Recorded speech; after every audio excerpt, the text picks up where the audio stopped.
Hello दोस्तों, तो आज हम डिस्कस करेंगे मैक ओएस के बारे में, जो कि बिगनर्स को पता होनी चाहिए कुछ कुछ चीज़ें, है ना। तो फर्स्ट जो चीज़ हम नोटिस करते हैं ये यूआई, जहाँ पे हमें ये एप्पल आइकन मिल जाता है। यहाँ पे बहुत सारी चीज़ें हमें यहीं पे ही मिल जाती हैं, जैसे कि मैक के बारे में इंफॉर्मेशन, जो कि हमारे कॉन्फ़िगरेशन बताती है। इसके आगे अगर हम जाएंगे तो ये एप्लीकेशंस मतलब सिस्टम सेटिंग्स है, जिसमें हम सारी सेटिंग्स कर सकते हैं। और ये एप्पल स्टोर, जहाँ पे एप्लीकेशंस मिलेंगे आपको डाउनलोड और इंस्टॉल करने के लिए। और ये रिसेंटली ओपन्ड टैब्स और एप्लीकेशंस हैं। फोर्स क्विट का ऑप्शन आपको फोर्स क्विट करने के लिए ऑप्शन देता है, जो कि रनिंग एप्लीकेशंस को क्विट करने के जैसा ही होता है ना। और यहाँ पे स्लीप और रीस्टार्ट और शट डाउन, ये इन चीज़ों से तो आप फेमिलियर होंगे ही। लॉक स्क्रीन में ये स्क्रीन लॉक कर देता है, सिस्टम ऑन रहता है। और लॉग आउट में ये पूरा लॉग आउट हो जाता है और हमें फिर से प्रोफाइल सेटअप करनी पड़ती है। तो अभी अगर हम जैसे कोई और सा एप्लीकेशन स्टार्ट करते हैं, ये रहा हमारा क्रोम एप्लीकेशन। तो इस एप्लीकेशन को जैसे ही हम स्टार्ट करेंगे और अभी हम इसी टैब पे हैं, तो ये पूरा टैब बार उसी के हिसाब से चेंज हो जाएगा, क्रोम के हिसाब से। ये मेरी प्रोफाइल्स हैं, वो उनके हिसाब से ये पूरा टैब बार चेंज हो गया।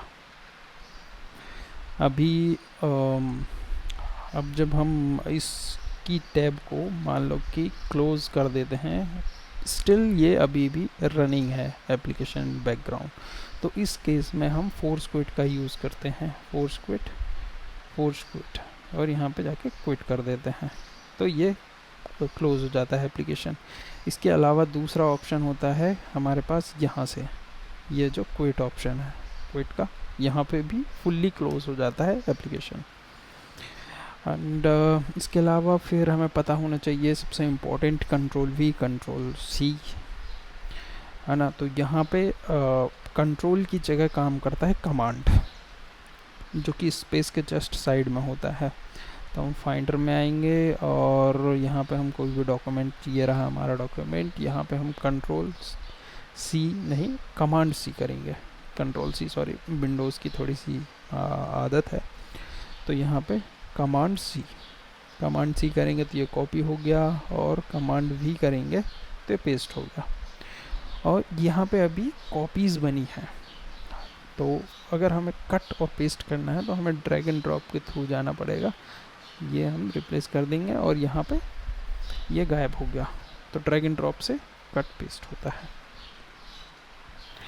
और यहाँ पे एक और चीज़ है जो हमें थोड़ा सा और ध्यान रखनी चाहिए, कि जब हम यहाँ पे आते हैं तो यहाँ पे हमें कौन सा व्यू ज़्यादा सेलेक्ट करना चाहिए। तो ये कॉलम व्यू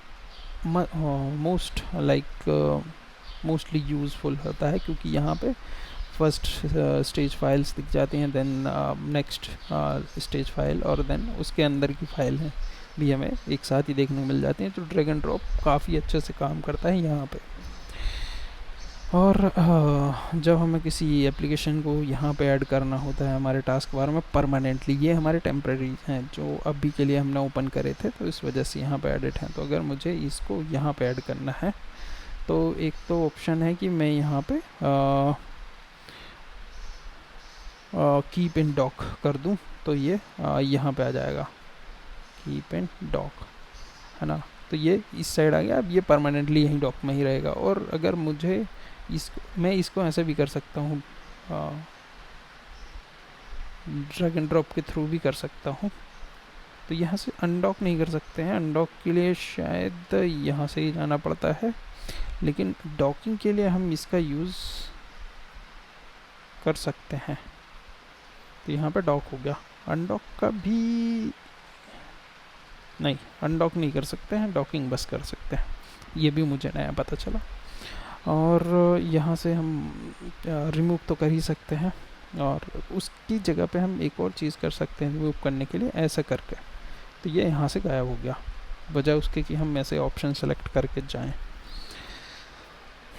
तो यहाँ पे हमें सारी चीज़ें एक साथ मिल जाती हैं, हमारे वाईफाई, ब्लूटूथ, प्लेयर और ईयर ड्रॉप की कनेक्टिविटी, सारी चीज़ें, प्लस ये हमारी ब्राइटनेस, साउंड और सारी चीज़ें।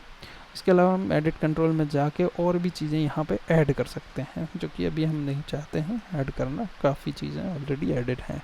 तो इस सर्च आइकन से आप हर चीज़ कर सकते हैं। फॉर एग्ज़ाम्पल मैं सर्च करता हूँ एंड्रॉयड स्टूडियो, तो ये मेरे को यहाँ पे ही सारी चीज़ें मिल जाती हैं, रेदर देन कि मैं यहाँ पे जाऊँ और ऐप्स में सर्च करूँ। मैं यहाँ से सीधे ही लॉन्च कर सकता हूँ एंड्रॉयड स्टूडियो। वीडियो अच्छा लगा हो तो चैनल को सब्सक्राइब कर लें और लाइक कर दें।